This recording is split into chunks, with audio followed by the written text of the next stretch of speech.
سوال ہے کہ تراویح کے بغیر روزہ ہو جاتا ہے یا نہیں؟ گھر پر تراویح پڑھنے کا طریقہ بتا دیں۔ روزہ الگ عبادت ہے، تراویح الگ عبادت ہے، لیکن دونوں ہی رمضان میں ادا ہوتے ہیں، یعنی دونوں کے درمیان یہ تو مماثلت ہے کہ دونوں رمضان کی عبادت ہے، لیکن اس کے باوجود دونوں الگ الگ عبادتیں بھی ہیں۔ اگر کوئی شخص ایک عبادت کر رہا ہے اور دوسری نہیں کر رہا تو وہ ایک کا اجر پائے گا۔ اگر مثال کے طور پہ کوئی شخص بیماری کی وجہ سے روزے نہیں رکھ پا رہا، بیماری ایسی ہے کہ جس میں بہت زیادہ پانی پینے کی ضرورت ہے، روزہ اس مجبوری سے نہیں رکھ رہا، تو ایسا شخص بھی رات کے قیام سے فائدہ اٹھا سکتا ہے، یعنی اس کو رات کو نفل پڑھ لینے چاہیے، تراویح پڑھ لینی چاہیے۔ اسی طرح اگر کوئی شخص نفل نہیں پڑھ سکتا لیکن روزہ رکھ رہا ہے، مثلا سفر کی حالت میں ہے، تو اس صورت میں وہ روزہ رکھ سکتا ہے۔ روزہ فرض عبادت ہے جبکہ تراویح نفل عبادت ہے، لیکن رمضان المبارک میں ایک نفل ادا کرنا بھی اتنا ثواب رکھتا ہے جیسے ایک فرض ادا کیا جا رہا ہو، اس لیے اس کا بھی اہتمام کرنا ضروری ہے۔ پھر اسی طرح یہ ہے کہ گھر پر تراویح 2 رکعت کر کے ہوگی۔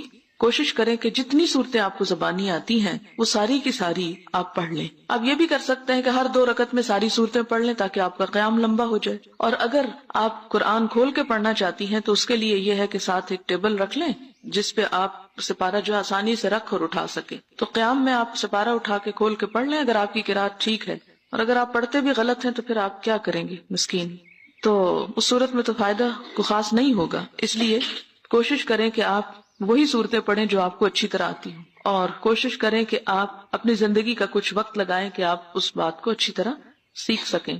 اس میں ایک بات یاد رکھیں کہ اگر آپ سپارہ کھول کر پڑھ ہی رہے ہیں تو آپ کی حرکت کثیر نہیں ہونی چاہیے، کیونکہ حرکت کثیر نماز میں خلل ڈالتی ہے۔ حرکت کثیر کا مطلب ہے یہ نہیں کہ آپ اس کو کھول کے کھڑے ہو جائیں، پھر ایک ورقہ آگے پلٹیں، پھر پیچھے پلٹیں، پھر آپ ادھر ادھر دیکھیں، پھر آپ بند کر کے رکھیں، یہ چیزیں جو ہیں یہ درست نہیں۔ نماز کا اپنا خشوع و خضوع اور نماز کا اپنا احترام جو ہے وہ باقی رہے گا۔ سوال ہے اگر قضا روزے رکھیں تو کیا تراویح بھی ادا کریں؟ نہیں، قضا روزوں کے ساتھ تراویح نہیں ہے۔ تراویح مخصوص رمضان کی عبادت ہے، آپ عام دنوں میں نفل پڑھ سکتے ہیں، لیکن یہ جو قیام اللیل ہے یہ تراویح کے نام سے یہ رمضان کے لیے خاص ہے۔ اگر رات کو صرف عشاء کی نماز پڑھ لیں اور تراویح اور وتر صبح 4 بجے کے بعد، تو کیا یہ درست ہے؟ جی ہاں، بالکل درست ہے۔ رات کے وقت 30 سے خانہ کعبہ سے تراویح پڑھتے دکھاتے ہیں، جب امام سلام پھیر کر اگلی 2 رکعت کے لیے کھڑا ہوتا ہے تو الحمدللہ سے شروع کر دیتا ہے۔